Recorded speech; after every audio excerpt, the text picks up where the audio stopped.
Eu sunt Tatiana Pui, reprezentantă de țară a organizației internaționale Freedom House. Bine ați venit la acest eveniment, provocările justiției selective în Republica Moldova, constatări, idei și soluții, pe care îl organizăm împreună cu Asociația Juriștii pentru Drepturile Omilor. Câteva precizări logistice pentru început. Evenimentul este organizat în format. This is a hybrid event with a physical presence and on the Zoom platform with interpretation into Romanian and English. And for the Romanian speakers, please find the Romanian channel. The same goes for the English speakers. So we are also followed on Yo and on social networks. Hopefully everyone can handle it. And we will start this event. The results of monitoring of 43 high-profile cases of selective justice in Moldova, which has been developed by the Ratu and Cristina experts. The report is an analysis based on the results of the monitoring of the trials regarding public disclosures of groups of interest which influence justice. And just one more comment, important comment, this event is part of the mobilizing civil society with the support of judicial integrity. Moldova implemented with the support of the State Department of the United States and the Criminal Justice Office. So right off start, I'll give the floor to today's invitees, whom we thank so much for the support of being present today. We have here today Laura Ruby, Charge d'Affaires, U.S. Embassy Chisinau, Minister of Justice, Moldova, and we'll have video message from Regional Director for Europe and Eurasia, Freedom House, Mark Barrett. Laura Ruby, you have the floor.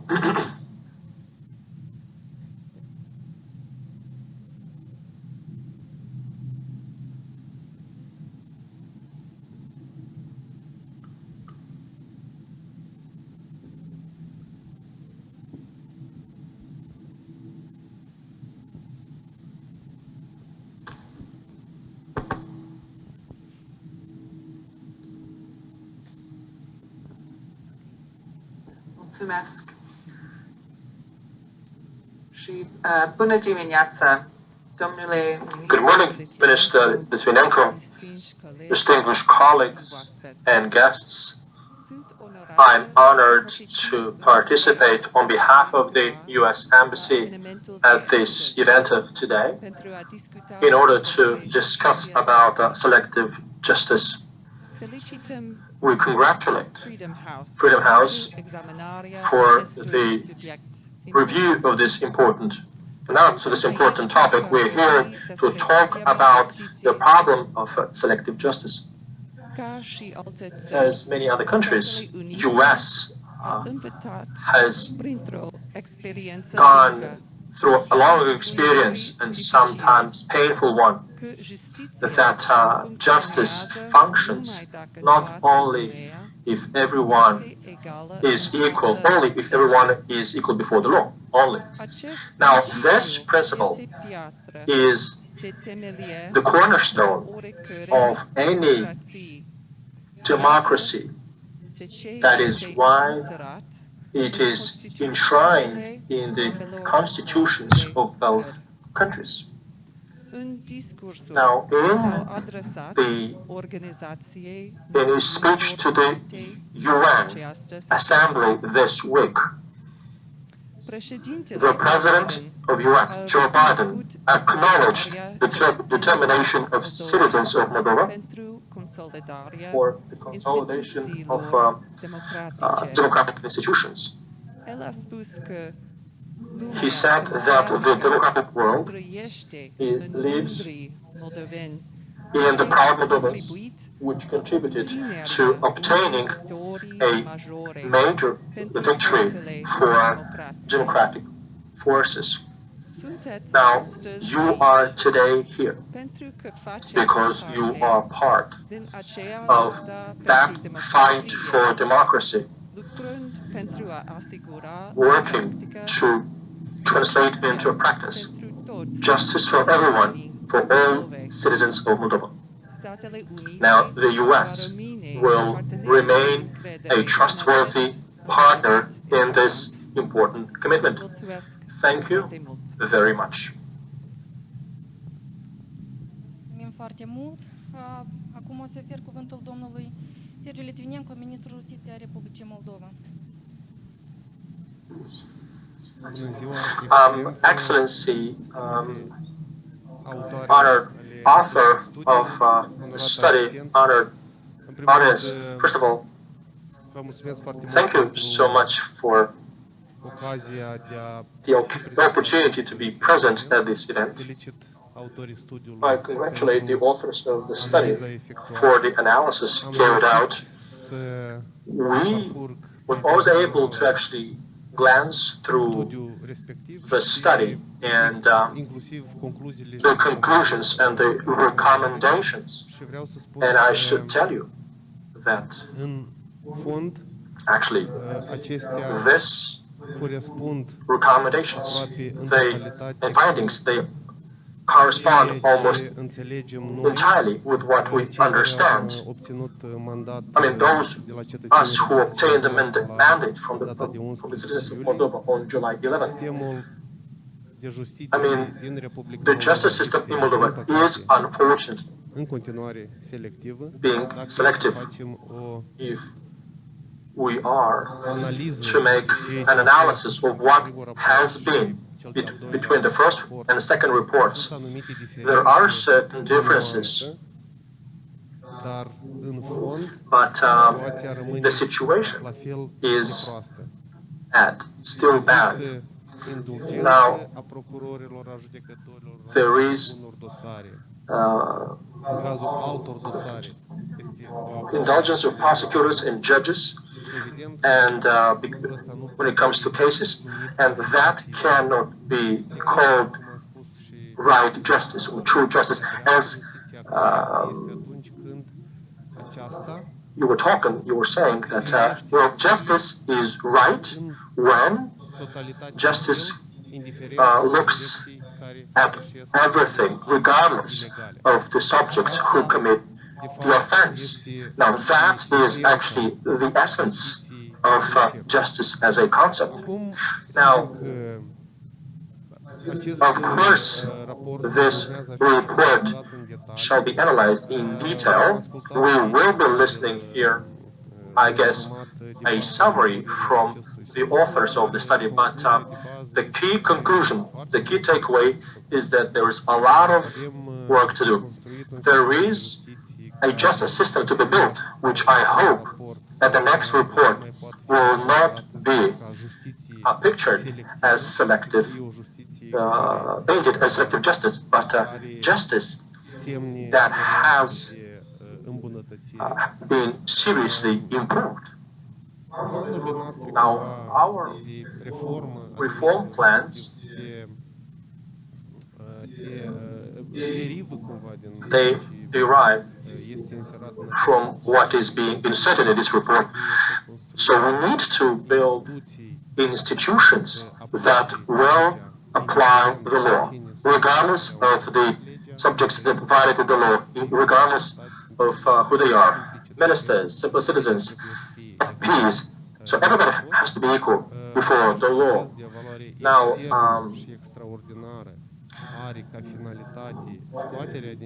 what we need to do is we need to remove from the system people who allow such a selective justice, and so we need to be with those who are honest and they apply the law in its spirit and letter. And we need to bring new people as well. So I thank you again for the study, and I hope that it is treated seriously by those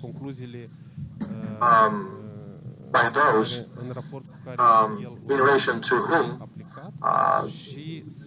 the conclusions and the findings has been drawn. So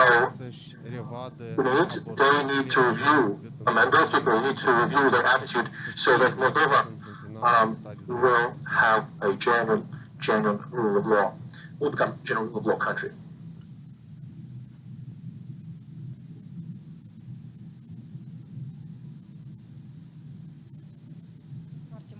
Thank you so much, Minister. Just one more comment for those who are online. The report will be uploaded on Zoom platform. And I should tell you that the report is not public so far, because after today's discussions it will be improved and it will be published soon. Now I want to welcome, or actually we would like Mark Barrett to welcome us through a video message. Mr. Mark Barrett, you have the floor. Greetings from Washington. I'm Mark Barrett, Director for Europe and Eurasia Programs at Freedom House. I'm sorry and I'm unable to be with you all in person today to participate in what I am sure will be an interesting discussion on one of Moldova's most pressing issues. When we embarked on the first iteration of these monitoring efforts with our partners at Lawyers for Human Rights back in the summer of 2019, we knew we were stepping into a very sensitive and polarized debate going on in the country regarding the extent and impact of political influence in the justice sector. While there have been strong allegations that various interest groups have interfered with judicial processes for many years, Freedom House and Lawyers for Human Rights understood that without an objective, rigorous, and evidence-based analysis of the problem, efforts to address politicization of the judicial process would themselves face accusations of being politically motivated, and there would be no way to determine the extent of the problem or to begin to address it. The results of the first round of monitoring from August to January 2019 were a major step forward in the nationwide conversation on the selective justice issue, as they confirmed the presence of selective justice in Moldova and highlighted several specific manifestations of selective justice in the country. We are excited to release the results of the next phase of monitoring conducted and analyzed by Lawyers for Human Rights, covering a period from June 2020 to June 2021 that built on these past efforts, outlining how the dynamics of selective justice are transforming over time and under the influence of various political and private interest groups. The monitoring period for this report has also coincided with a time of major tumult and stress, both for Moldova and globally. Freedom House reporting shows the COVID pandemic has exacerbated a global decline in freedom and democratic norms, as governments have become less transparent and accountable to their populations during the prolonged health crisis. Issues of government accountability, such as selective justice, are therefore at the heart of the global struggle for democracy. The last selective justice report was released at a moment of political crossroads in Moldova, November 2019, when the Sandu-led government was generating a lot of energy and excitement around the transformative potential of justice sector reform. Today's report launch is also coinciding with a unique moment in which the political will and momentum for justice sector reform in Moldova are at an all-time high. Freedom House is heartened to see such rapid progress and critical reform benchmarks, but also urges all relevant stakeholders to support a reform process that is thoughtful, participatory, evidence-based. It is our hope that recommendations contained in LHI's report and in Freedom House's UPR civil society stakeholder submission will help to contribute to this thoughtful reform process. It is also critical to highlight the important role of Moldovan citizens and civil society as both constructive partners to and watchdogs over the Moldovan government throughout the complex reform process. These are two sides of the same coin for healthy democratic functioning. Moreover, our analysis of selective justice over time shows there is always a need for citizens to hold their governments accountable to democratic norms and the rule of law, regardless of who is in power. Thank you very much for your attention, and I wish you all a productive discussion.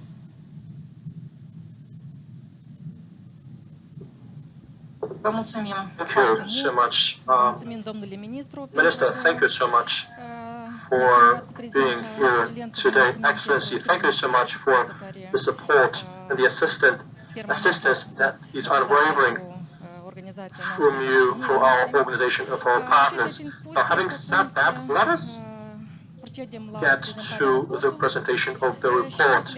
And I will introduce the authors of the report, experts, Mariana and Cristina. Mariana Ratu is the co-founder and senior editor of the TV channel, and she is also the editor of Cristina from the same TV station from 17 to 18.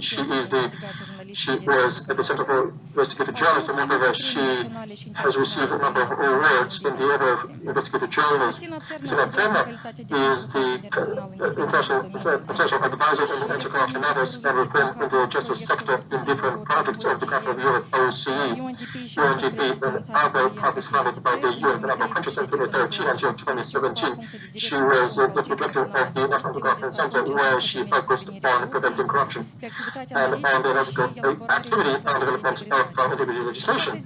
After the presentation of the report, there will be a Q&A session and comments. And for those who are following us on Zoom, you will be able to ask questions in the chat, or if you want to intervene in video format, please let us know through the platform. My colleagues will ensure that those who want to ask or speak will be able to do so. Thank you.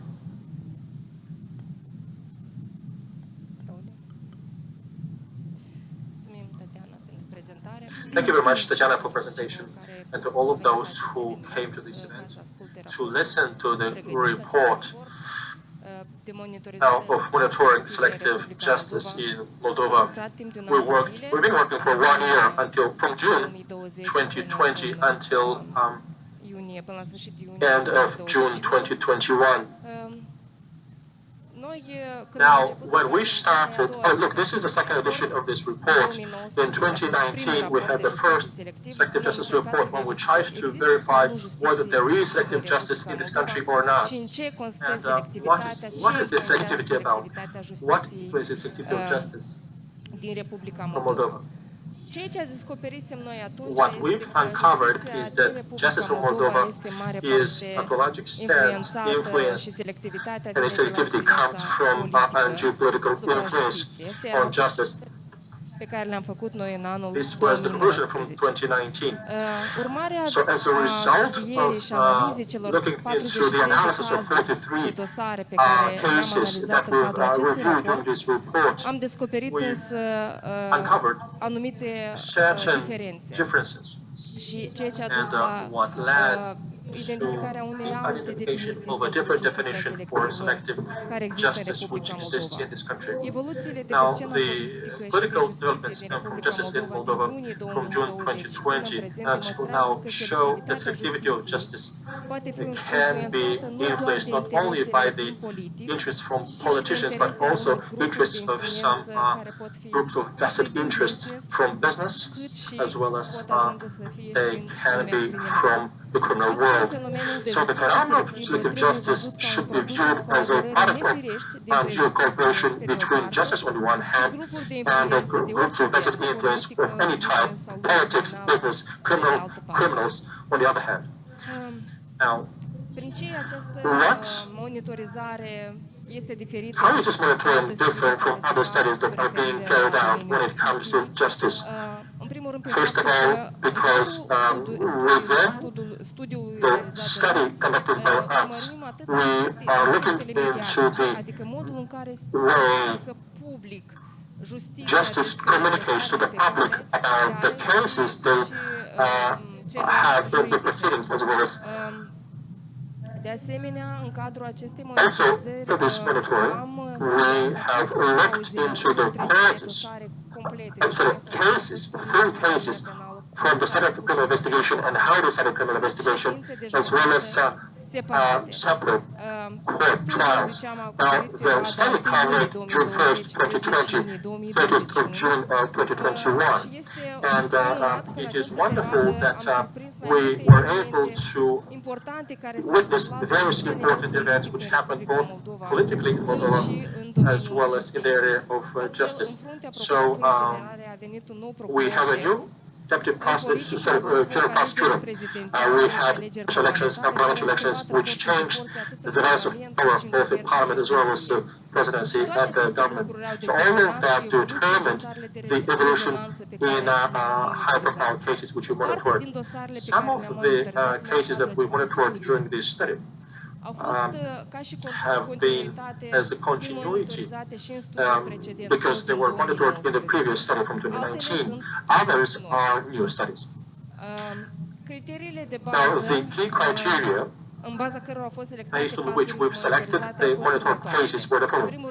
First of all, these high-profile cases, these cases should have been criminal cases, they should be sensitive, politically sensitive, or they should have covered a group with vested interest, and they should have been high-profile public cases. Now, the cases we've selected in order to review, the monitoring, we should say that when we started the monitoring, we selected certain criminal cases. That when we had public signals that prosecution or justice could be influenced by some groups of interest, in order to verify this assumption, whether it is true or this is pure speculation or pure public perception, we looked at other cases which we've identified as maybe some which could be of interest, and that would cover groups of interest which could influence justice. So we have 43 cases split in three categories: political cases, cases regarding the Platon group, and cases as a result of monitoring of which we realize that they are neutral when it comes to groups of vested interest and politicians. And this is how we separated them out at the end of monitoring. So the politically sensitive cases which we've monitored within this study are so this is the case on regarding the banking fraud. The first case of the former Prime Minister Ratu regarding the banking fraud. The second case, which never went to the court, of Ratu regarding banking fraud. The case of former MP Chisinau regarding the banking fraud, and the case of MP Ilan Shur, which also refers to the banking fraud. Now, the case of the former mayor of Ratu regarding parking spaces, two cases regarding the former Democratic MP, the deputy or former governor of National Bank of Senate, the case of former director of the intelligence agency, who was actually involved in the abduction, expulsion of Turks, as well as Mr. Bobachano, who was accused of betrayal of homeland, as well as Metal case. The case which never ended in the court for the illegal financing of Socialist Party, Regina Postolova case, and the case of the illegal privatization of Air Moldova company. Let's talk about cases regarding Vyacheslav Platon, which were verified in this study. Are the following: the case for the review of the involvement of Vyacheslav Platon in the banking fraud.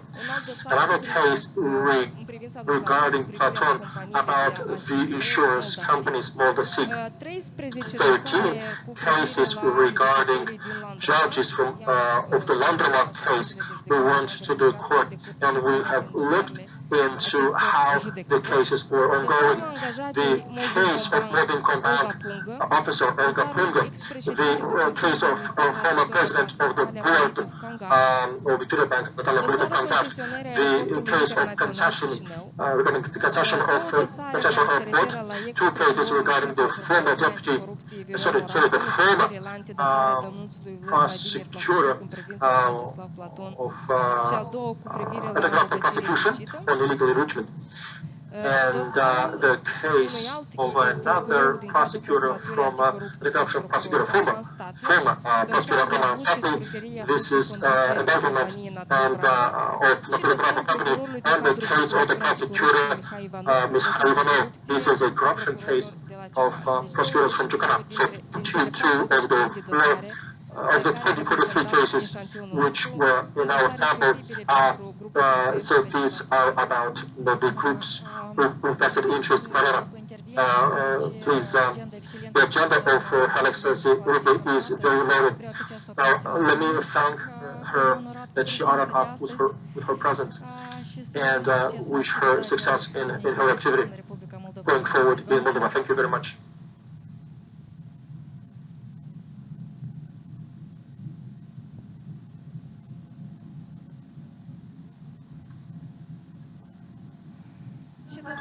And cases that we've identified as being neutral, I mean for which we haven't identified any political interest, obvious political interest, or interest from Platon. I mean, this is the case of the Court of Appeal judges, the case of the former president, elect president Supreme Court of Justice, Ion Druță, the case of Oleg Belichuk, the case of the former prosecutor, Pecha Cox. All of these cases, in fact, that refer to prosecutors and judges, they are about illicit enrichment. Now, the sample. Out of 43 cases that we monitored, in 28 cases, the monitoring covered the judicial phase, and in 15 cases we monitored only criminal investigation, so the cases were not sent to the court yet. On the 28 cases where the cases were already in court, we had 3 teams of monitors created out of lawyers and journalists who went to every court, to every trial. They filled out some forms for the 321 court sessions during this 1 year. Now, half of these court sessions monitored referred to 3 cases. The case of Viral Morar regarding the backdating for the involvement of Mr. Platon. This is the backdating of the denouncement. The 7 court sessions in this case during 1 year. The case for the review of the conviction of Platon, 55 sessions. And the Iran Shore case, 51 sessions. Named, but almost all of them have been postponed. None of them happened.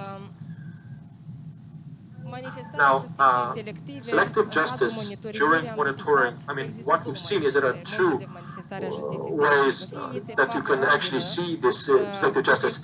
Either it is favorable to the subject, which is criminally investigated, or it is not in the favor of that person. The selectivity favorable to the subject is that the subject is affiliated to the groups of interest which influence justice, and the subject changes its affiliation to the group which influences justice, where the subject becomes affiliated to the group of interest which influences justice, so that they would obtain them being favoring him, I mean, being favored by justice. In case of selectivity, which is unfavorable to the subject, it is the competitor or competitor of the groups of interest which influence justice. And the subject has left the party or the groups of interest which influence the justice, or they have changed the political affiliation or business in the favor of a party or group of influence in opposition to the one which influenced justice. Now, I was responsible during this study for analysis of and evaluation of cases from the sample according to the criteria of selectivity in public communication and the way they were publicly, the way this was communicated publicly, by the courts, by the prosecution office, about the 43 cases which have been under review, and the criteria according to which this analysis have been done, the way the press finds out about the high-profile case, the reaction of the authorities to the violations investigated by the journalists, the information about arrest, detention, the degree of openness of the investigation body to the press, and the communication with the press of the person which is investigated or under arrest, and the attitude of the court to the journalists. Before talking about this criteria of selectivity, what we've uncovered regarding them, let me tell you something. Within the framework of the survey, we have identified that unlike the previous survey in 2019, the things have improved as regards the communication with the courts. This time, the courts had been friendlier and more open to journalists. They didn't kick the journalists out from the court sessions. They let them stay. They avoided, banging the doors or trying all sorts of things not to allow the journalists to participate. And also, almost all the court sessions that were to take place were announced on the website of the courts where they were supposed to take place. And another very important thing, at the criminal prosecution stage, there were not so many controlled information leaks controlled by the institutions. There were several exceptions, but the worrying phenomenon that had been discovered in 2019 survey, in this time, these elements have not been identified. And the selectivity criteria in the criminal process that my colleague Cristina will present, I will just name them. There are similar cases with different approaches, accomplices with different procedural status, access of the public to the court sessions, recusals of the judge and prosecutor, change of the judge and prosecutor, delay of the process, inequality of arms in the process, ethics of the judge, and intimidation of the parties, the prosecutor, the judge, and affiliation of the subjects to different interest groups in the process of monitoring. Out of the 43 cases that we have looked at, 16 cases we found political context or affiliation of the suspects, and of these 4 cases, it's about the exponents of a political party at power, which is the Party of Socialists. And in other 3 cases, the culprits or the suspects are part of the Shore Party. The Platon group, out of the 43 cases analyzed, in 22 we have identified affiliation of the subjects to the so-called group of Platon interests, and 7 cases the subjects had hostile relations with this group of influence. Selectivity of justice and public communication, how the media identified or found out about these high-profile cases.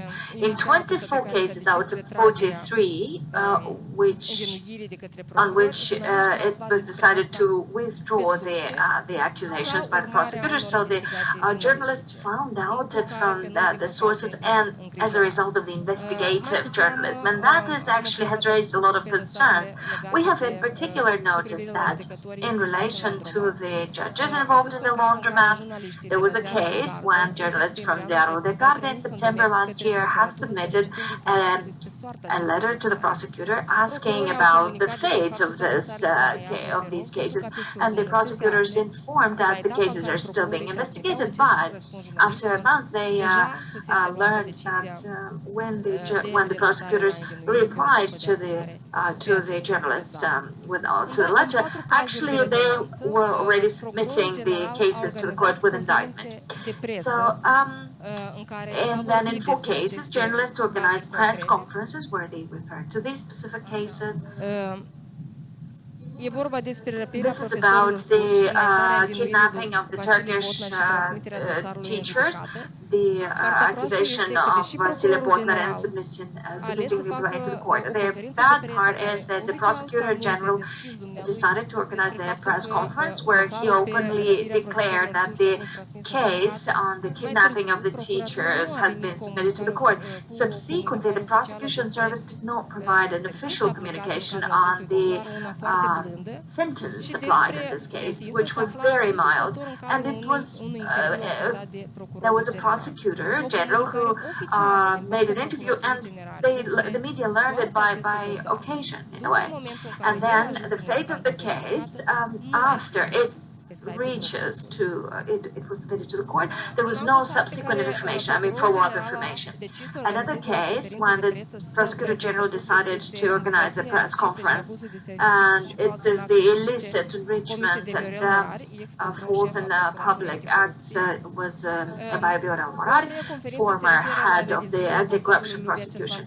Another case is the revision of the case of Vyacheslav Platon for money laundering. And so in this case, the Prosecutor General informed that Platon is innocent before the court had its say. And the former president of Victoria Bank, Natalia Politkovkangash, and that was a case when the Prosecutor General criticized and accused the court which refused to start a criminal case. And the court was accused for being politically influenced. So in the process of the monitoring, the media did not find out about the existence of criminal cases from the statement of the politicians that were at the government. And we unfortunately identified that in the previous monitoring in 2019.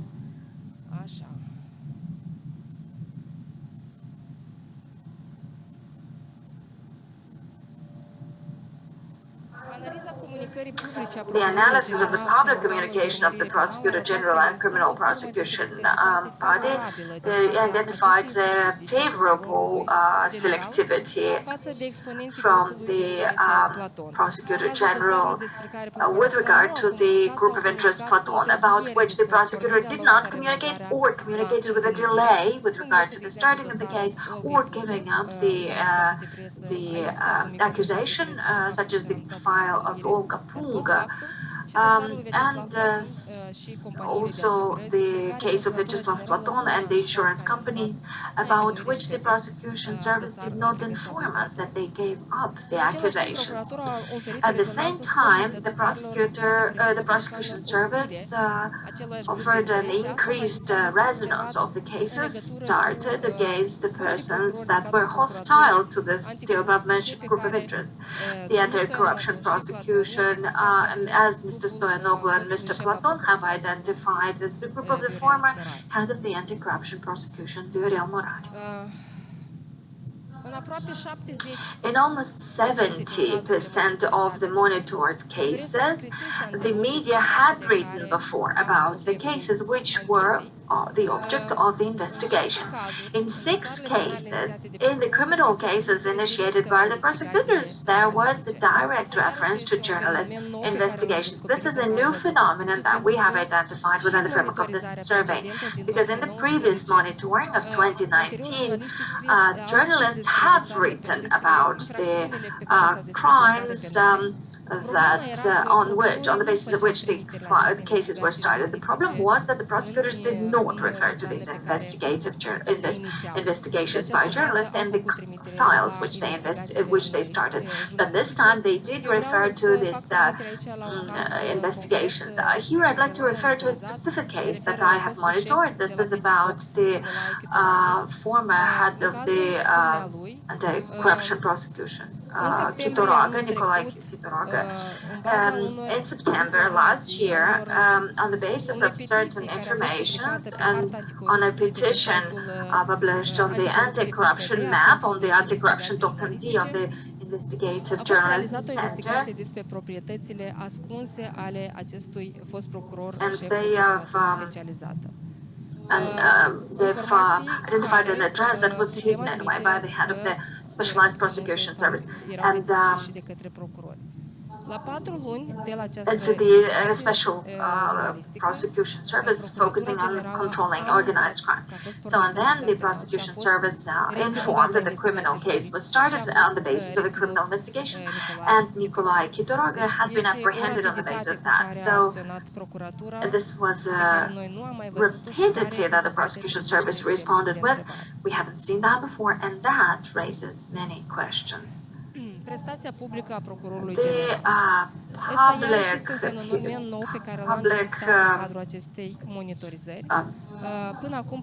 public appearance of the Prosecution General. This is a new phenomenon. before prosecutors general avoided to come out in public. There were very, very seldom press conferences or interviews. But the prosecutor general during the monitoring period had a very often public appearances. He participated in a number of shows, programs, interviews, and press conferences. He spoke publicly in advance about solutions and decisions to be taken by prosecutors in certain cases by classifying them. He criticized politicians in opposition which provided evidence on a number of crimes which would have referred to the representatives of the governance party or subjects affiliated to the interest group Platon. And here it's about the MPs Needs, who made a number of public communications relating to the fact that the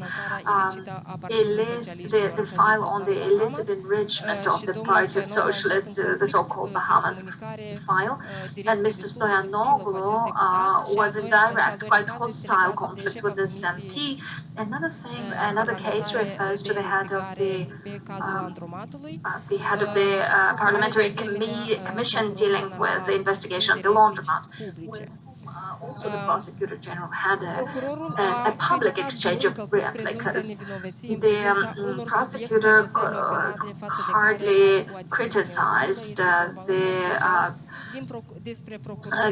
cases violating the assumption of innocence in case of certain subjects. In the monitoring period, the prosecutor general organized 10 press conferences, 5 of which were dedicated to inform the public of specific criminal cases. In 3 of these conferences, the prosecutor general specified that the Vyacheslav Platon file, with regard to the theft of the billion, had been totally falsified and it needs to be totally revised, and the main beneficiary of the theft of the billion is Ratu.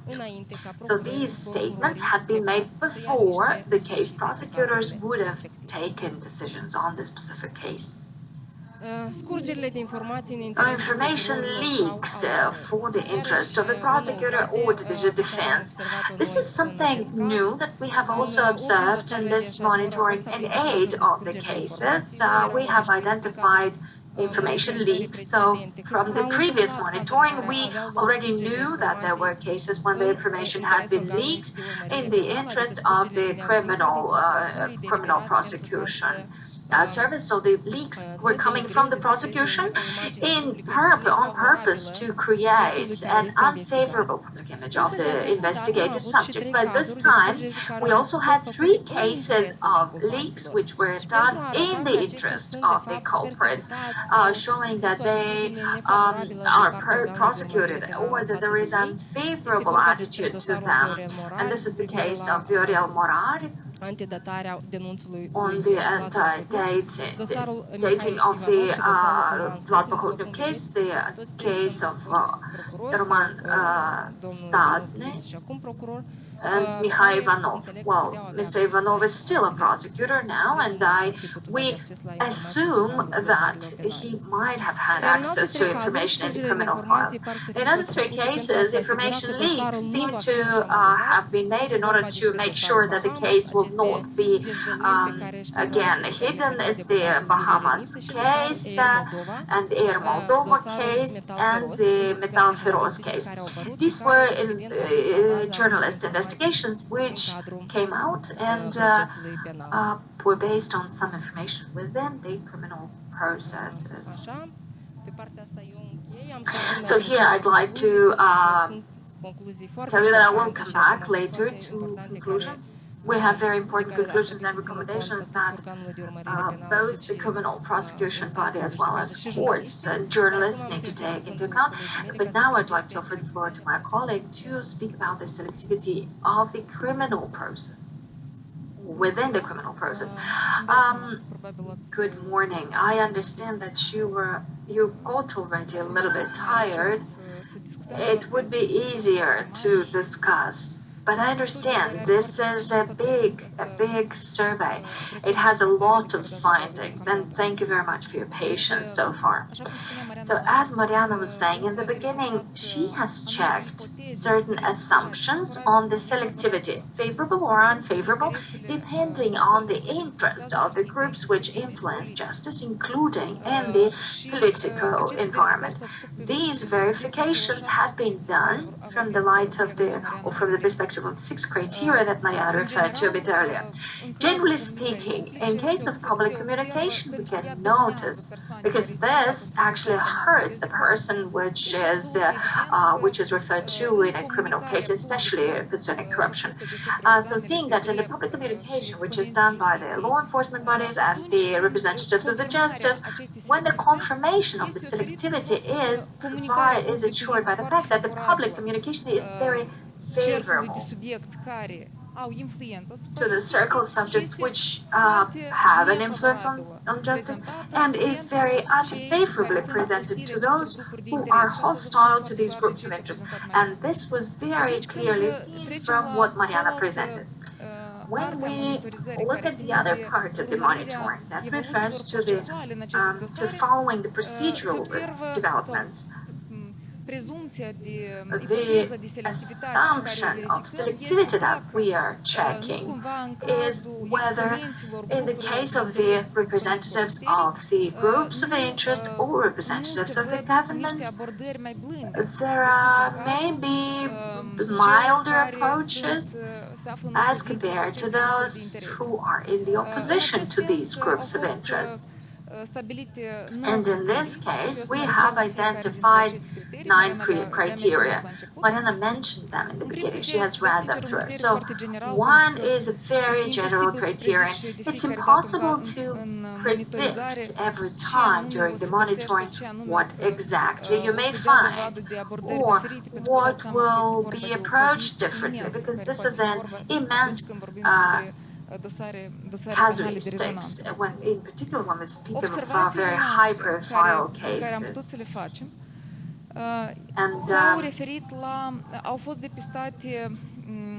so we have identified in 9 of 43 cases, or 21%, we have identified isolated cases where we could say that this is about very different approaches, in spite of the fact that certain preconditions of these cases are almost identical. Besides these 9 cases, we have also identified 6 more cases which were not included in the monitoring sample, but we cannot avoid speaking about them because they were reported in the media. So the first thing which we need to highlight is the non-uniform practice of the prosecutor with regard to illicit enrichment of judges and prosecutors through the prism of through the lens of the findings of the National Integrity Authority. Here we need to mention that more and more lately there are illicit enrichment files. They are usually, they become known actually as a result of the journalist investigations. And then these people very rapidly compromise their public images thanks to the appearance of these investigations. And it is interesting to see in which cases the prosecutors refer these matters to themselves and in which case they disregard these things, and in which case they decide to start a criminal prosecution with the existence of an act of the National Integrity Authority. And in some cases they start a case and in others they don't.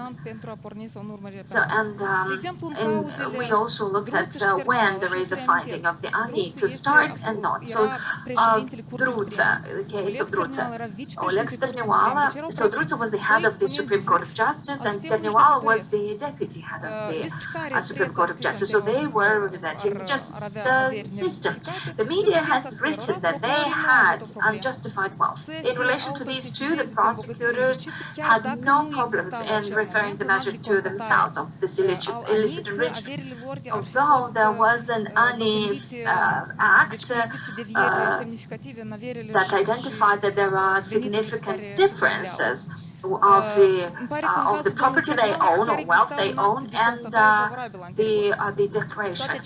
And in Mrs. Terniwala's case, there was a favorable act before, and the prosecutors started files on these two cases. There are also other cases. There is the case of the head prosecutor of Ciocana district, Igor Popa, who is known for having a very good relationship with the deputy prosecutor general, Mr. Popov. Mr. Popov, in his turn, had been referred to in an investigation by journalists in the case of illicit enrichment, as well as Mr. Stoyanoglu the same. In case of these prosecutors, prosecution general said that there is no act of the National Integrity Authority. And they said that they have submitted a letter to the Integrity Authority to check their wealth. So you see there is a different approach if we compare the accusations of the first people in the prosecution service and the judges. In case of the main judges at the Supreme Court of Justice, there was no problem. In case of the main prosecutors, there was a problem apparently. Well, we should have said it in the beginning. So nothing that we are stating today as a finding of the survey is not intended to suggest that some people should have been held liable or not. We are not giving judgments on whether the accusations were valid or invalid and that people had to be held criminally liable or not. We are just highlighting different approaches. We're not trying to excuse anyone. We are only trying to highlight differences, which treatment differences actually, because this is in a way benchmark to assess selectivity of the justice. So a different approach is that we have seen is a dilemma which the prosecution seems to have when they need to refer matters from the media to themselves. In this case, we would like to remind you that for this monitoring period, as my colleague Mariana mentioned before, and also in the previous monitorings too, we have noticed that there is an assumption that the ruling party exercises certain influences, and at that time the Socialist Party was the party which was governing, and we assume that it might have influenced the justice and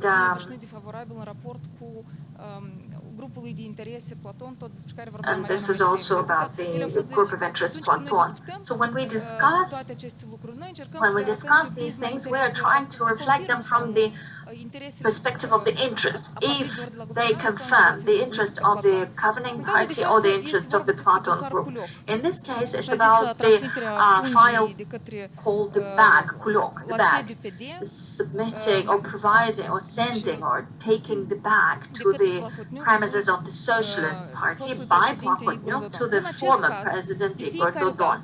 In this case, every time the prosecution service made or released press releases explaining that the prosecution service cannot refer matters to themselves from the media because they don't know whether the videos were true, and they have publicly scolded Mr. Renitsa to come and answer officially where he has got the videos from. So it was obvious that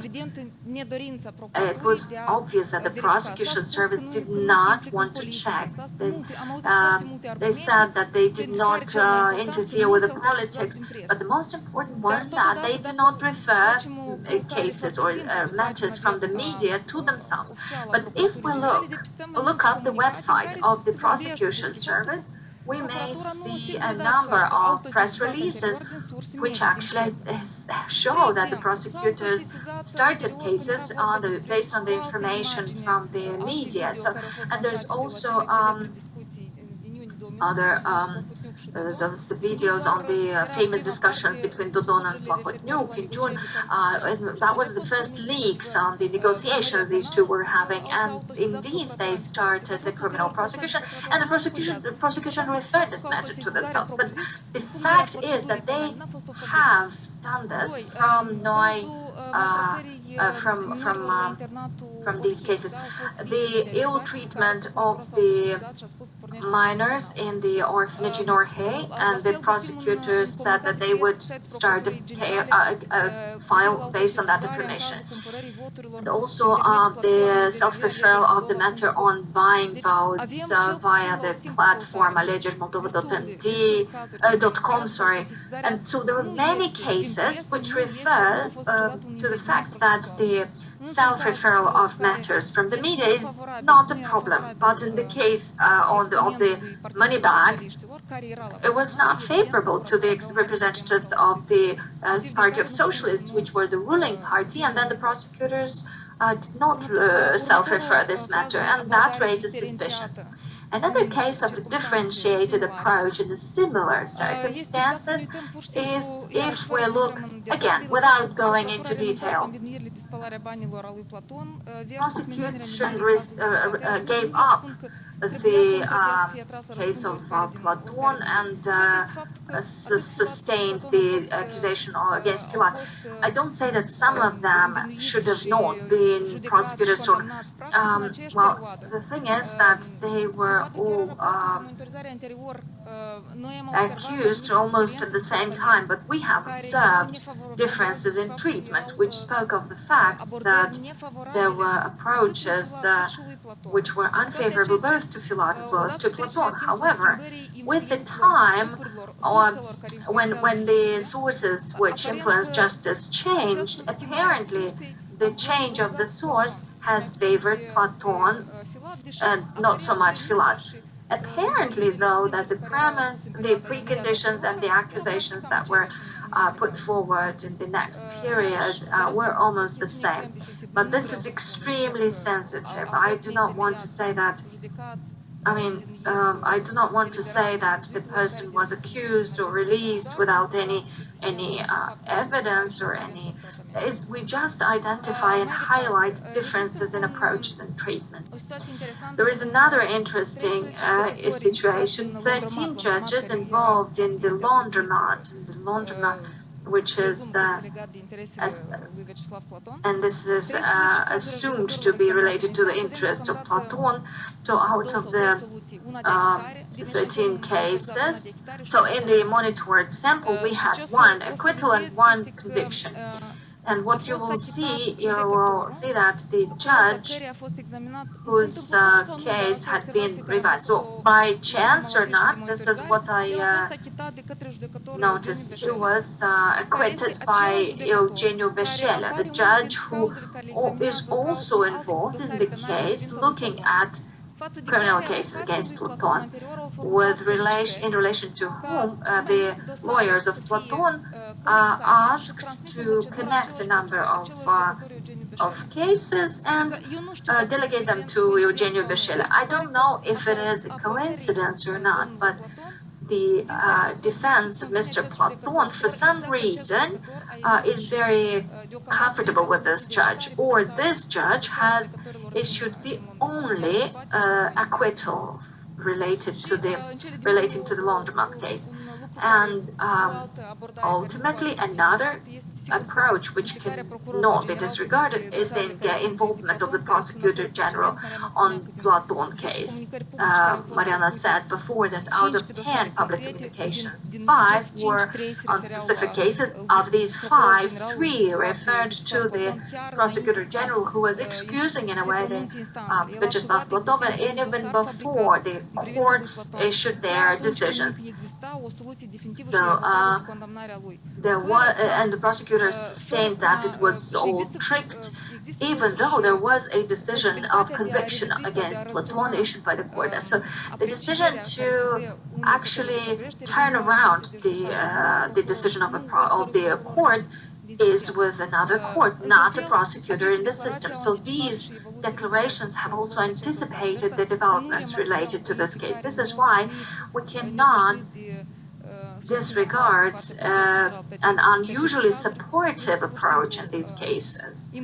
It's impossible for us to disregard that. So, and besides, of course, the engagement of the prosecutor general in the initiation of the revisions. So it was 36 political cases announced by Mr. Stoyanoglu at the beginning of his mandate. Indeed, he announced a number of revision processes, but only in the case of Vyacheslav Platon, while he was serving his sentence with imprisonment, the prosecutor general, before the revision process ended, personally submitted an application for the suspension so that Mr. Platon had been released even before the court gave their ruling.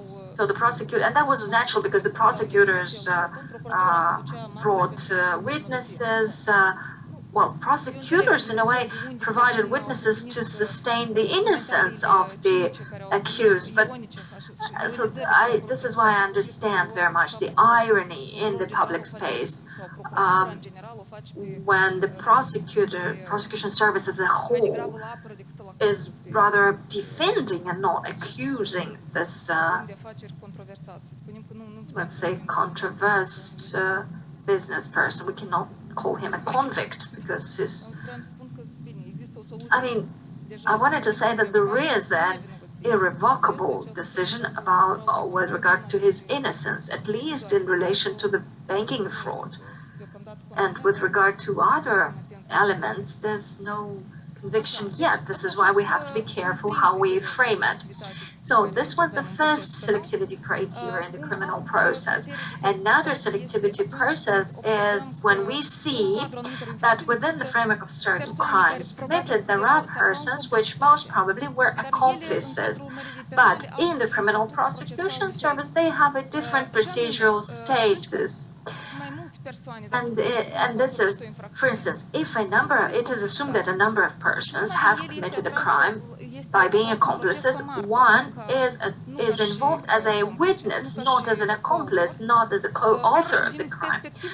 Or from the procedural perspective, this makes it impossible to requalify the status, and we notice that when certain persons are in the protection area of a group of interests or an area of protection of political party or a ruling political party, the probability that they are qualified as witnesses rather than accomplices is very high. And this is confirmed by a number of the monitored cases. 4 out of 43, 9%, apparently not much, we have identified the existence of about 60 witnesses. And that's a very high number of witnesses. And this high figure is mainly in two cases, comes from two cases. So there were about 60 witnesses, and a part of them could have definitely be treated as those that committed the crime and not witnessed the crime. And these witnesses refer to the case Bahamas, the so-called funding of the Socialist Party from the Russian Federation. All of them have witnessed, the members of the Socialist Party confessed that took money from this loan, and they said that they took it and then they have submitted it further or provided further to other, well, apparently they have paid off some debts, but they have never been looked at as culprits. Even if there was a huge media scandal, and of course things were showing at this party and at the representatives of this party, still during criminal prosecution, about 30 persons in this file were heard as witnesses, and that makes it very difficult to change their status. I mean, you cannot worsen their procedural fate in the later on. But in this file, there is an factual investigation, and all those that could be subjects or accused are witnesses. Which confirms the hypothesis of favorable selectivity of the governing party from that time. Again, coincidence or not. Two, we have a case with the prosecutor with some announcement which was also witness on the case. This is about the case on the first case, the so-called case of the former head of the prosecution office, Viral Morar, where the denouncer, actually there was a self-denouncement. What happened there? A couple of years before, Platon, he placed this denouncement in Romania and published them in the press. He denounced, there was a denunciation in the Prussia's office. Platon alleges that the denouncement of Plahotniuc against him was registered with delay. It was backdated, and because of that, it ended up being illegally involved in the back and forth, and there were damage of $300 million, and that the moral damage of $1 million. Now, in this case, what is interesting is that the prosecutor on the case, which actually conducted the alleged backdating, which he actually put an earlier date. He remembered that he actually decided to have an self-denouncement 2 years ago. And after those verifications, the prosecutor, which was identified as backdating, he actually self-denounced. This way, the person who did the backdating, he is a witness, is heard as a witness. And the person who was managing the prosecution, I mean, look, we don't know if it's about that they favored Plahotniuc or it was more of a concern for Platon. Maybe he did both. But what is true, what is certain, is the Morar cases are associated with the cases which are of interest for a group of interest, Platon. And in this case, one can see the situation with potential who is actually the witness. The third interesting case, which we'll also talk about more than 25 witnesses if we are to believe the press, because the monitoring period was shorter than this process. If we have to talk about the press, then in the case of Platon 1, of review of the Platon 1 case, where he was convicted for 18 years, the prosecution, after the prosecutor general announced that there was a fabricated case, he was not guilty, then the prosecutors on the case, they've initiated the review, and they brought in 25 witnesses to sustain the fact that Platon wasn't guilty. It is weird, but that the prosecution would bring witnesses which normally should have been brought by defense. You don't bring witnesses to support the fact that they were not guilty. Who were the witnesses? If you look at the mass media, so many of them are the friends of Platon. These are people from the companies which were involved in which could have been easily be accused of benefiting from this amount. Because they could have been involved in the banking fraud. I mean, they were the beneficiaries of this amount of money. So, I don't know what was the degree of objectivity of the reports that they would be making, but we can communicate because this was the decision of the court which cannot be commented. What is true, though, is that from the observation from the press, more than 25 witnesses brought in by the accusation on the case for the review of Platon's case. So they were beneficiaries of the amounts which were part of the case. And a fourth case, we're talking about the accomplices outside the investigation case of kidnapping of Turkish teachers. So despite the fact that the relatives of the Turkish teachers which were kidnapped said that when they entered the house, when the law enforcement entered the house, and they would ask them to identify themselves, and they were told, well, we are from the President Dodon, despite the fact that the President of Turkey, Erdogan, at public events, thanked directly Mr. Dodon for the fact that they offered support in this process, which was of interest for Erdogan, of expulsion of Turkish teachers. We don't know if Dodon was ever heard either as witness or not, because we don't know, because the process was secret. The fact is that he either was outside any suspicion, although there were some direct accusations which were never investigated or he was heard, but of course not as being accused. Now, if it did happen, then maybe as witness, but we don't know. Another criteria was about access of public to court sessions. As Mariana was saying, 26 cases out of 46 monitored were at the judicial phase. Da. Deci asta vreau să spun, eu mi-am făcut notiță aici că nu-i 26 de cazuri, 26 cases out of which many were secret, and so 26 cases for which one process was closed at the request of the accuser.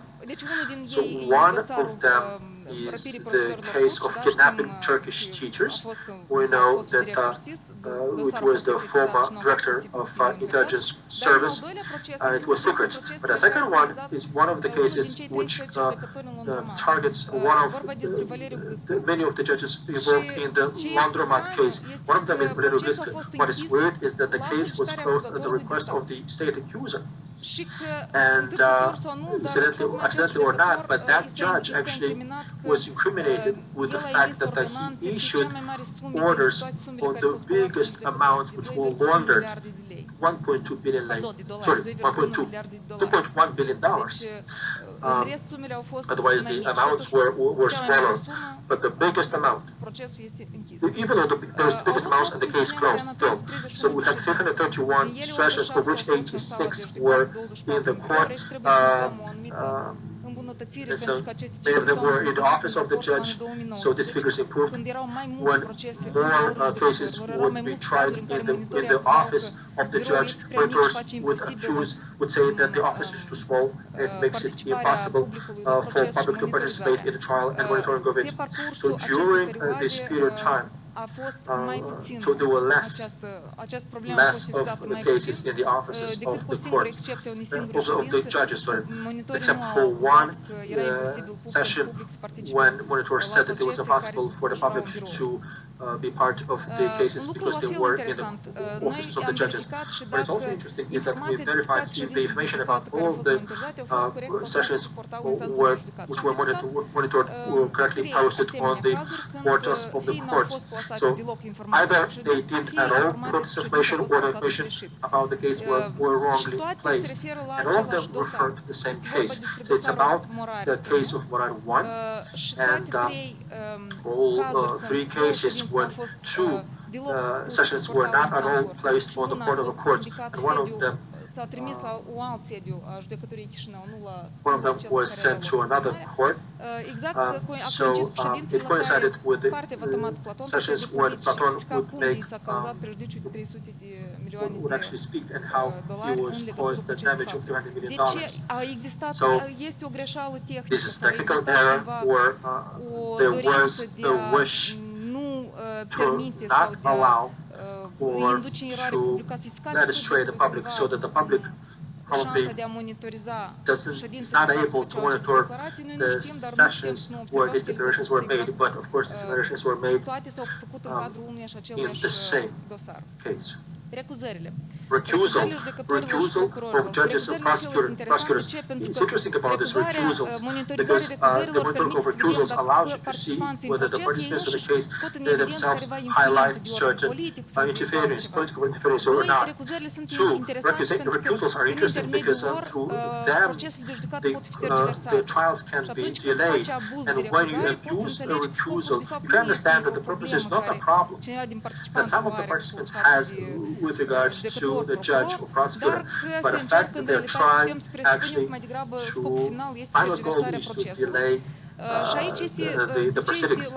So why is it important is that when the subject of the group of interest thinks that he may not be favored, then the other subjects, they are delaying it so that they delay the solution, either conviction or acquittal. Because, for instance, if let's say, the person related to the persons of interest is convicted, then he understands that the solution will not be available to him, so he will try to delay it.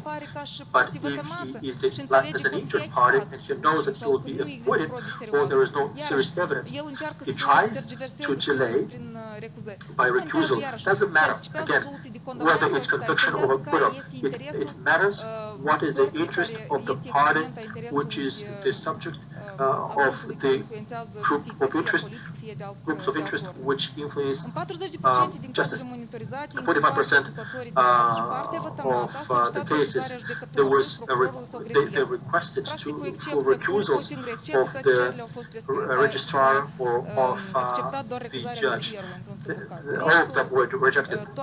All of the recusal requests were rejected. 29 recusals were submitted for these cases and were for 55% have been recusals when the plaintiff recused, and the 25% platon when the injured party would make a recusal. It was about platon, and 7% of the cases the plaintiff recused the prosecutor or the judge or the registrar.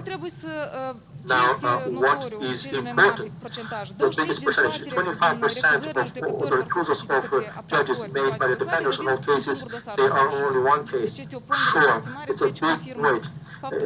It's a big coefficient because what they want is they want a delay. 38% of the whole sample of recusals out of all 26 cases which we have seen in the courts, 38% were in one case, Moran case.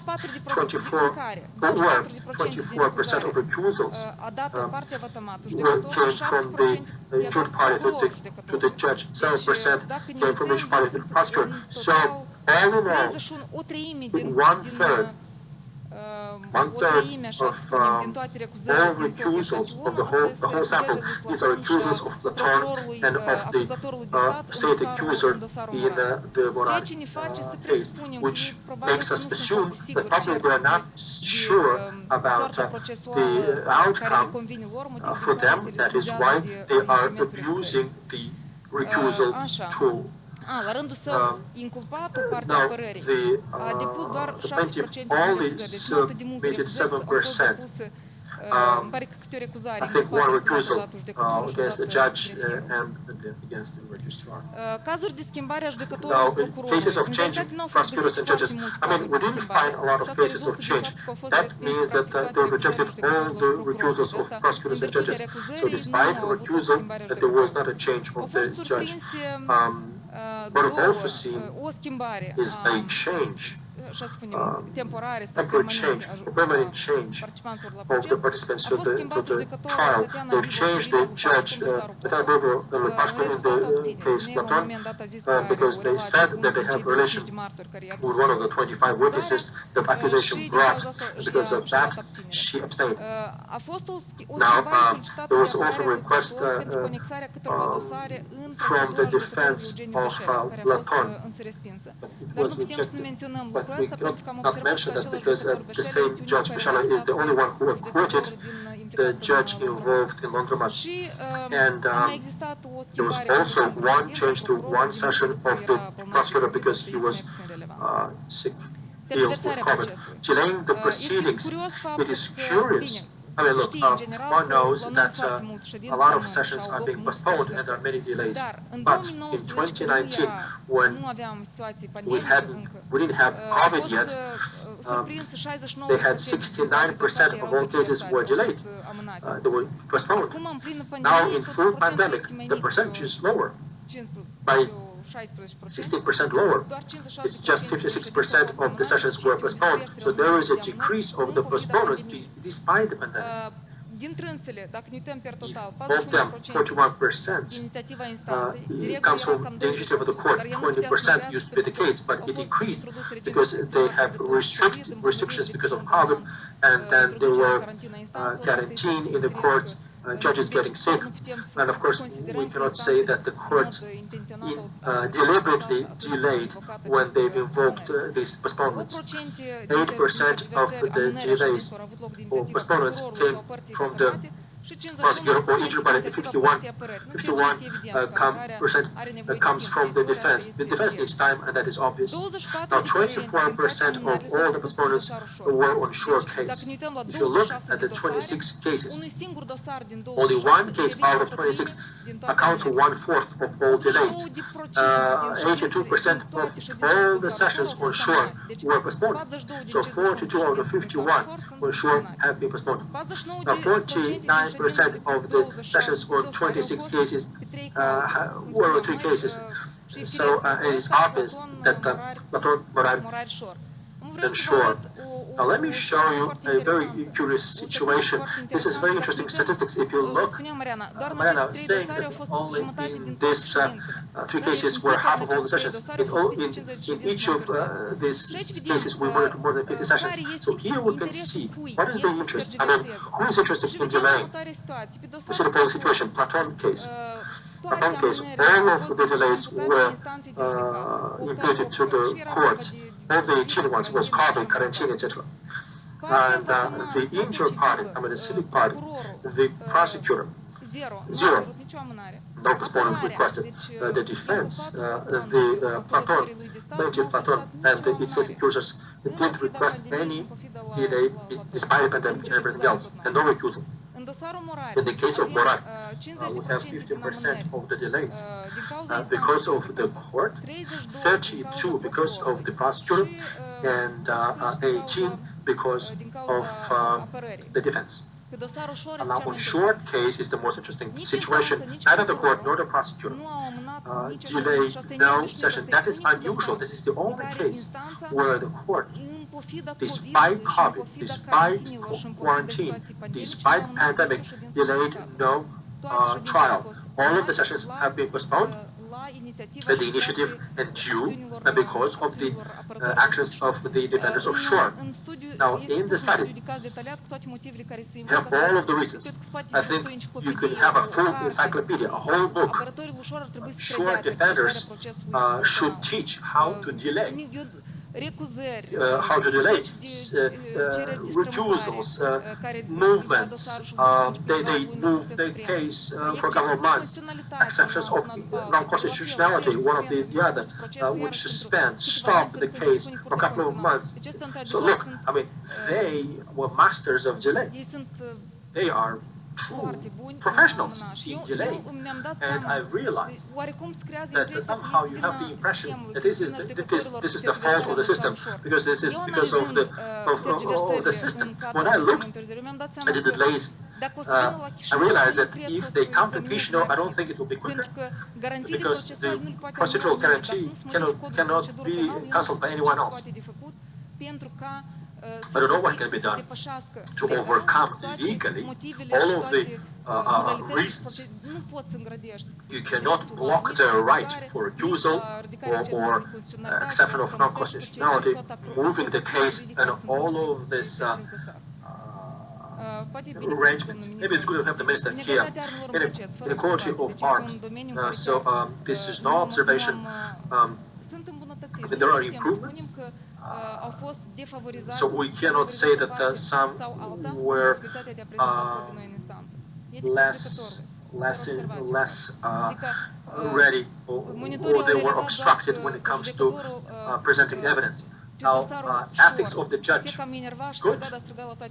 It was no observations, so I don't think there were any ethical deviations. But I realized that everyone there was tense. The last aspect, the last criteria that I would like to dwell is the intimidation of parties in the proceedings. Now, during the previous monitoring, we've seen intimidation of defenders. Remember Platon case? They said that they would intimidate defenders, and to a large extent in his cases, right, or other as well. Well, we didn't see any intimidation of prosecutors or judges, but within this monitoring, we've seen four cases of possible intimidation of judges, which is not a small percentage. Not 4 out of 43, but actually 2 situations of intimidation, of alleged intimidation, 2 out of 43 on the sample, 2 outside sample, but those are related to the subjects, to the monitoring. It's about Morar in one case and Platon in another case. In 3 cases, the source of intimidation were prosecutors, 3 out of 4. The source of intimidation were prosecutors. We have to remember, to remind ourselves about the fact that the prosecutor, in one communication of the Prosecutor General, they said that they challenged this order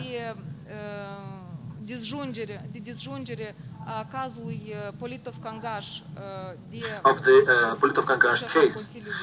The form head of the bank board, they wanted to differentiate this case from the case on the bank fraud. This was challenged, so the court actually cancelled that. So they said that the actions of these judges are so abusive because that is too much from them. Even though apparently this is not a very sophisticated procedure, it was a disjunction case.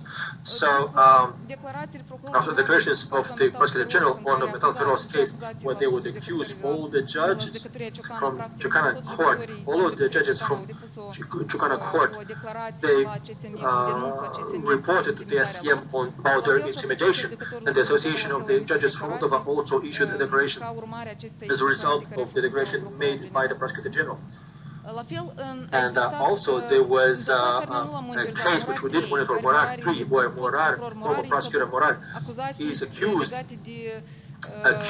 of interference in the Vento case. This is Borsch brothers.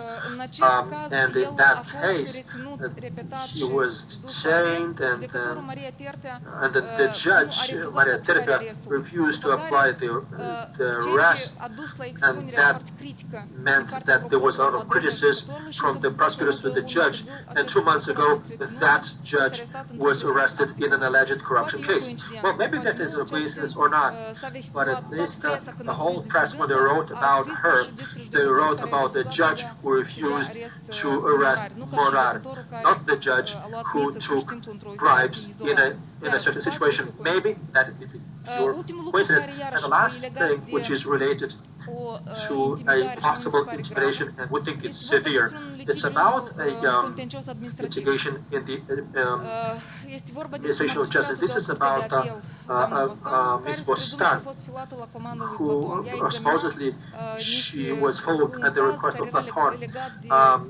So this was about the assets from the insurance, Moldovan Sea, the company, and they've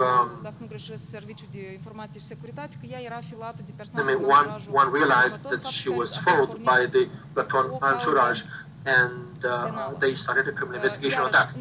Now, even though we didn't monitor the civil cases, we could not notice that one of the subjects which was part of the sample, as Mr. Platon or Ms. Morar, on their cases outside the sample, there were situations which can be considered as cases of intimidation of judges.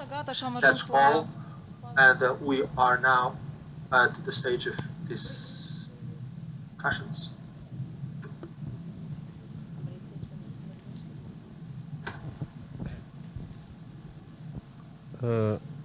Mulțumesc foarte mult pentru So thank you very much această expunere foarte for the exhaustivă. very exhaustive presentation of the things. You Eu, say din it păcate, was brief, trebuie să right? plec, Well, unfortunately, I must excuse vreau să myself. First of all, I constat would like că to urmarea acestui mention raport, that de fapt, as a result se of the confirmă report, anumite lucruri care I mean, this report confirms recunoaște societatea certain care things vorbesc that the oamenii că society există is o aware of and legătură people speak of these things. So there is a directă direct între connection Vyacheslav Platon și between Vyacheslav Platon and cel puțin prosecution există foarte general, multe bănuieli or at least there are very many suspicions thereof, and things which make us believe in what the society says and speaks.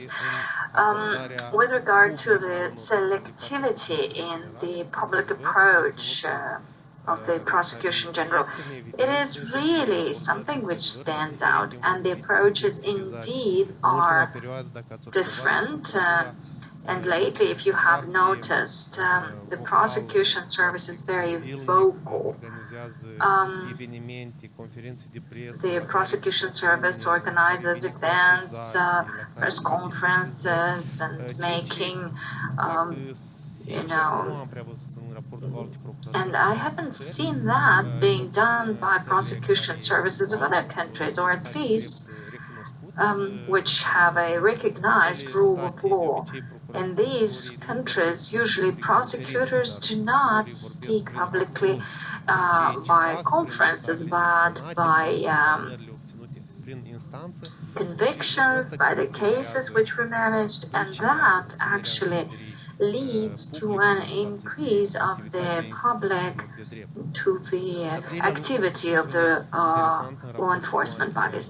Another thing which is interesting in relation to the illicit enrichment, you mentioned that there is a difference of approaches in cases of illegal enrichment.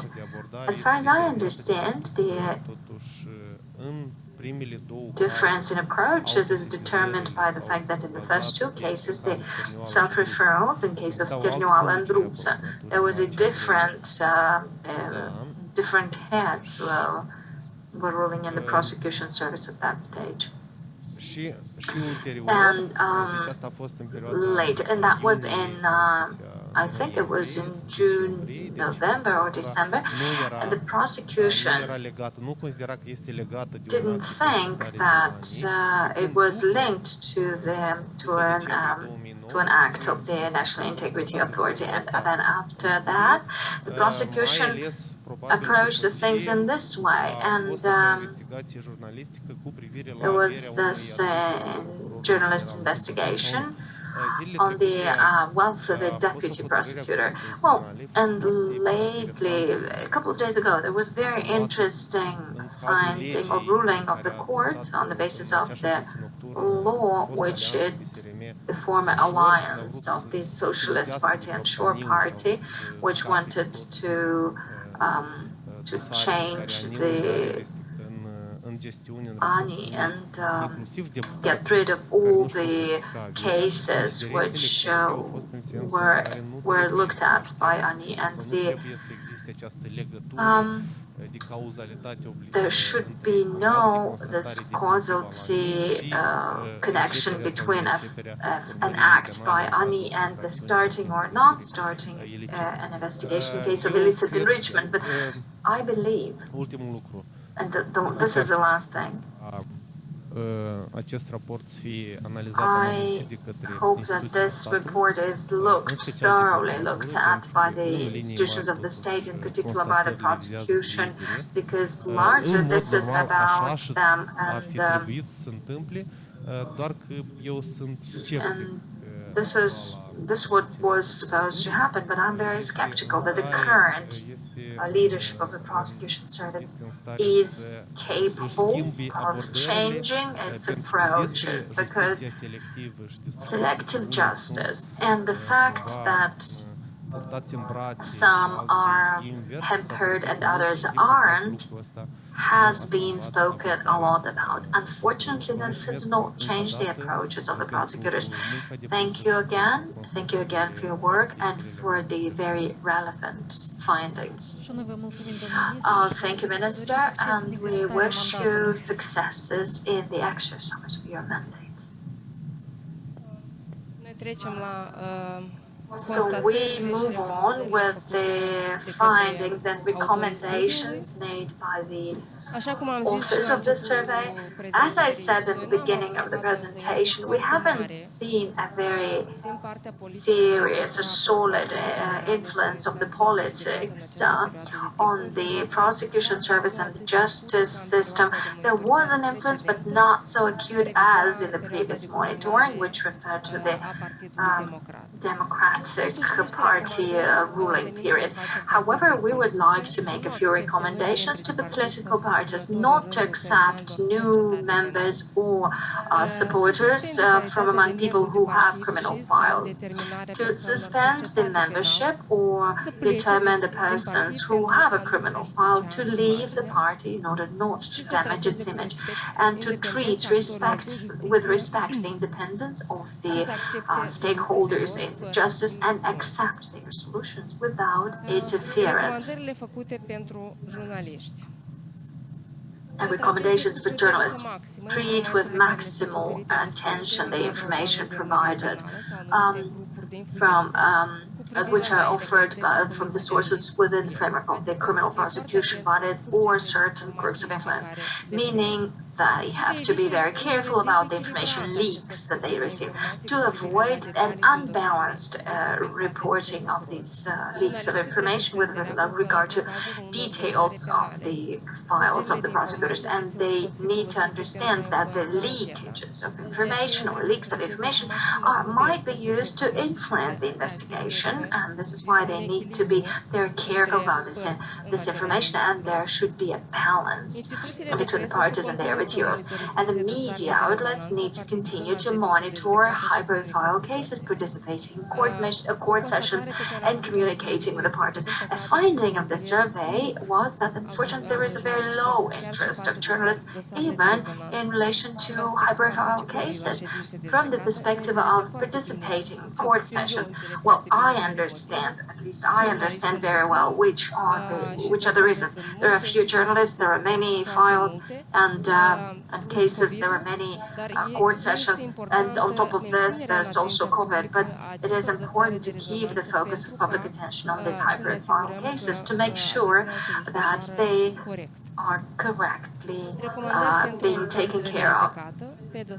Recommendations to the court with relation to high-profile cases. Courts need to ensure via their communicators the information to the public about general things that have taken place during the court sessions in relation to high-profile cases. If journalists do not come because they are not interested or they don't have time, but the file or the case is in the public interest and there is interest from the public, it is important for the court to also play the role of information source, of course within the limits that are allowed by the law. Most of the recommendations we formulated for the Prosecution General Service, recommendations on public communication. Treat equally all public signals in relation to the engagement of political actors in corruption acts, to verify these public assumptions or public suspicions within the framework of criminal processes in relation to taking a decision to start or not to start a criminal case. Just as happened in the case of the black bag, shows that the prosecutors or the prosecution was treated suspiciously when they refused to check this case within the framework of a criminal file before starting the criminal prosecution. So to avoid putting together a list of cases for which from the beginning they would announce having a preferential attitude and avoid selectivity of the prosecutors, and I mean those 20-something files which were announced by the Prosecutor General as political cases, establishing from the beginning their attitude towards this as being political, and that putting pressure on prosecutors to be investigating the files or the courts that had to review them. Ensure maximum transparency on criteria and the manner in which the 38 pretendedly political files. So for the time being, it's not clear to us under which conditions and which were the criteria which underpinned this list. Why certain files were on the list, other cases weren't, and other persons were not on the list. And just one clarification, within the framework of the previous monitoring, we have established that there had been over 100 mayors which were criminally investigated. And that was used by the former Democratic Party governments to intimidate it. So these 38 cases, which are apparently political, there's only one mayor of our party, which the prosecutor said that they are political. Why there are no other mayors in this list? It's still unknown. The Prosecution General Service needs to abstain from making public statements supporting the innocence of certain persons whose files are still investigated. To communicate in a balanced way by official ways in all cases with engagement of subjects in case of high-profile cases. And the General Prosecutor needs to avoid taking positive public attitude to certain subjects of cases of criminal prosecution, not to create favorable conditions, not to create the impression of favoring certain accused persons, and not to influence by their attitude the prosecutors which work on these cases, as I have shown it before. To make an internal investigation of information leaks and on communicating procedural details which threaten the investigation and prove that the criminal prosecution body is not independent in its action. To invite the Prosecution General and the prosecution to avoid polemics with politicians, in particular from the opposition, and to inappropriately communicate. It's not normal that a General Prosecution Service releases press releases exchanging rather political replicas rather than procedural and criminal replicas with politicians or actors in the political area, and manifest total detachment or engagement somehow with controversial persons, which are publicly perceived as representatives of groups of interests and influence over justice. I haven't referred to all cases here in the study. There was a case when Vyacheslav Platon made a press conference to defend the Prosecution General, and that actually harmed the Prosecutor General rather than help the Prosecutor General to prove his innocence in relation to that his wife would have become a shareholder of a company in Ukraine.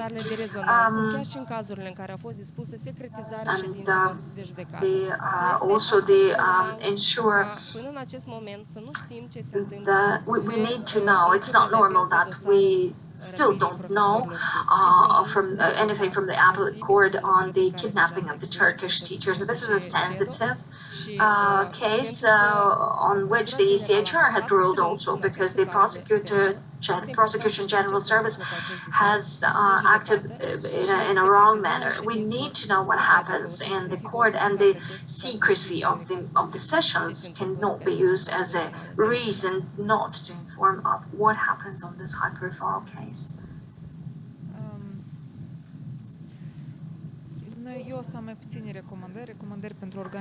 I will have fewer recommendations for the law enforcement, prosecution, and courts. And generally speaking, they need to avoid differentiated approaches, especially if the persons affiliated to groups of interest or political groups from the governance have the most, or they benefit from the most positive or beneficial approaches compared to the persons who are perceived as competitors, and to provide public explanations why they have these special approaches, and we also have a set of recommendations to the courts. First of all, to set the review of cases, high-profile cases, with engagement of high-profile persons and of public interest, and not in the personal offices of the judges. Although there is improvement in this, it is better to take into account the high-profile of the cases and have it in court rooms in order to allow any interested stakeholder to participate. Correct publication in all cases of the information about the date, time, and place of the court session, in particular with regard to high-profile cases, so that we do not have suspicions about why this is not public and why at a certain meeting day or session they forgot to post this online. More thorough review of recusal applications.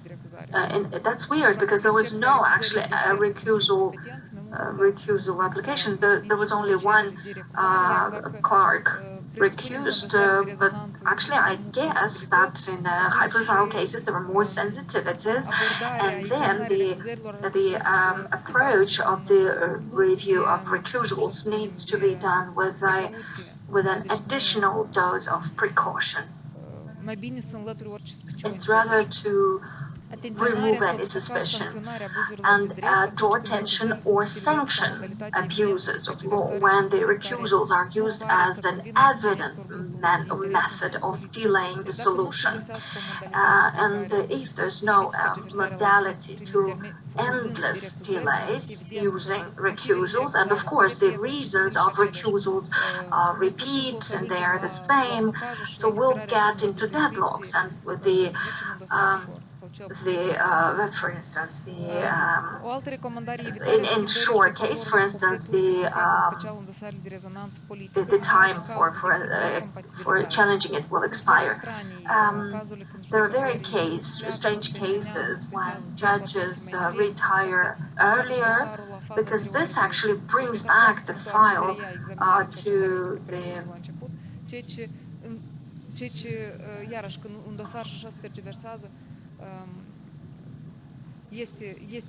So when a file or a case is delayed, it raises problems, and if there are such delays, there are some suspicions already related to the names of these judges. So review corruption cases should be done prompter, and at the same time the rights and the guarantees of procedures needs to be ensured for all, regardless of the representatives. Public exposure at the Supreme Council of Magistrates, of the attempts to influence the judges by the chairpersons of the courts in relation to settling certain cases. Well, Ludmila Ush, one of the judges referred to in a neutral case, we didn't speak about that because there were 5 neutral cases, the so-called control sample. She accused the chairperson of the court of trying to intimidate her and influence her when or in the way she looked at certain cases, and the denouncing of such intimidations by the head of the court is done not after the judge is arrested for alleged corruption, but before. Disciplinary sanction before the dismissal of the judges and prosecutors, which exercise influences on judges and prosecutors in relation to the influential groups, including politicians, including disciplinary sanctions of judges and prosecutors, which accept such influences. We have a supplementary mechanism applied to judges for ex parte communication, which does not apply at all. Nobody applies them. And they would be very useful when we were to reject inappropriate influence over justice. Not to communicate persons which are procedurally unempowered, especially the political dignitaries or representatives of the identified groups, because that raises suspicion, to investigate internally situations of information leaks and communication, external communication of details of the processes, and to immediately to refer matters to themselves whenever there are such situations. And well, these are the recommendations on our side. I think I have to pass the floor to Tatiana, just if Mariana doesn't have anything else to add. Thank you. Indeed, the report is truly comprehensive, and after the discussions we shall have today and the comments that will receive, the draft will be improved as quickly as possible. Now, questions to the panel and my colleague Olesa. Olesa, are there questions in the common chat? I know that we are being watched also by the representatives of the authorities. And please, if you have questions, please post them in the comment chat, or there is an option for a video intervention. So we'll be waiting for a few more moments. Yes, please. There is a question in the room, Ms. Ratu.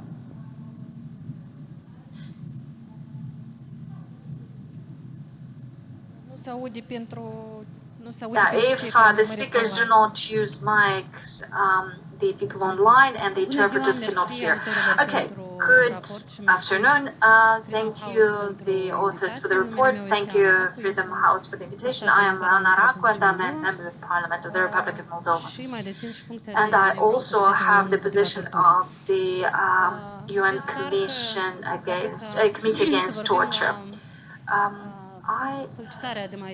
If we were to refer to the contributions and suggestions for the finalization of the draft report, I have to say with satisfaction that recommendation 6.5 had been broadly already yesterday, had been already implemented by the Parliament of the Republic of Moldova by passing a second reading of the draft law amending the constitution, by which the recommendation, sorry for the tautology, which is recommended in recommendation 6.5 of eliminating this trial period for the judges. And this has been already done, although this recommendation is very welcome, given that the timing of the report, because this trial period, this conditionality has created a number of vulnerabilities among judges. And that is the reason why some good, honest, competent judges were not promoted and were somehow vulnerable because of this Damocles sword which was hanging over their heads. Thank you for your effort to consolidate information de a le avea la îndemână în forma acestui raport. Cu permisiunea dumneavoastră va fi public, am înțeles că raportul. Oricum am să iau câteva exemplare să transmit în So I will take a few copies to share the draft report with the Parliamentary Commission for State Security and Human Rights and other colleagues. Vă încurajez mai departe să fiți activi pe domeniul ăsta și să monitorizați inclusiv realizarea recomandărilor din acest raport. Implement the recommendations of this report. We still need to work a lot on this. I am very tired of seeing recommendations, findings being put forward by a number of international organizations with regard to the quality of the justice, prevention and control of corruption. However, on the other hand, I do hope, and I'm saying that as a representative of the lawmaking body, that we will be able to move things forward, obviously with the support of the civil society and the media, because most of the times you were the ones that have signaled cases the cases of corruption in the most professional way.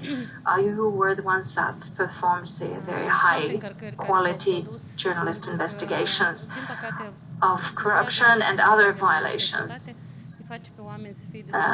Because actually people tend to become quite cowards and afraid, and those who want to do these things do not have the capacities or money to hire a lawyer to represent the profession. So thank you very much again, and I hope that Freedom House will still be in this area. Thank you. Thank you very much, Ms. Ratu, for your comments, very important comments. And indeed, the Freedom House organization will continue to promote the human rights across the world. Melissa, tell me if there are questions in the chat. We'll be waiting for those.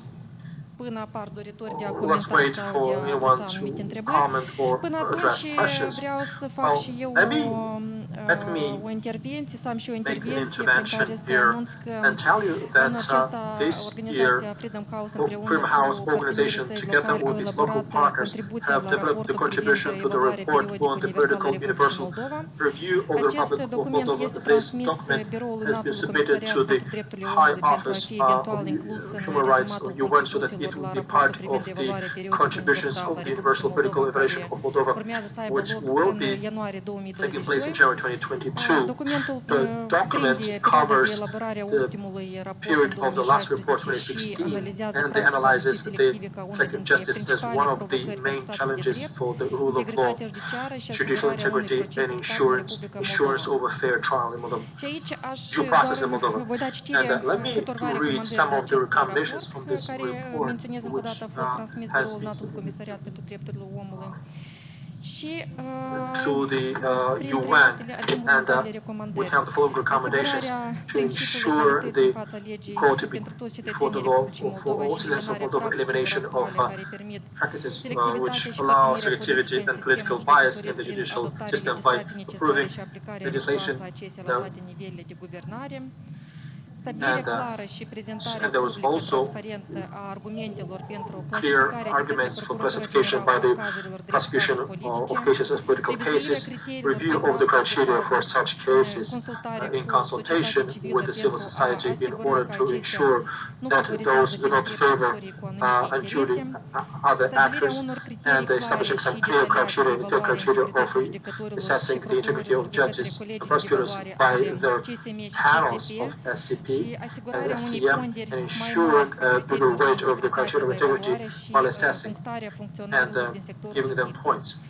Take measures to improve the procedures of appointment, transfer, and promotion of judges to enhance the transparency and independence in the judicial system, including by adopting constitutional changes, eliminating the 5-year probationary term for judges, ensure thorough investigation by the SCM, SCP, General Prosecutor of the facts of official complaints submitted by judges and prosecutors regarding undue influence and pressure in the course of their work. Encourage the practice of whistleblowing in all justice sector bodies and ensure whistleblowers receive full protection under the law. And actively support the efforts of civil society and independent media to monitor, document, and share information on corruption and integrity issues with Moldovan citizens, including by proactively sharing information of public interest. Now, let me thank again the authors of this report, and let me thank here the whole team that contributed to the development of this report, including the monitors. It was not easy at all during the pandemic to be in all those court sessions, and if no more questions, then we'll call it a day. We'll declare this event closed, and let's hope that after the full publication of this report and submitting all of the authorities and stakeholders, hopefully we'll have at least some reaction. But if there is no reaction, then this is also a signal that they by default accepted the recommendations and findings of this report. Thank you very much to everyone present here today and to those who are following us online. Have a good day.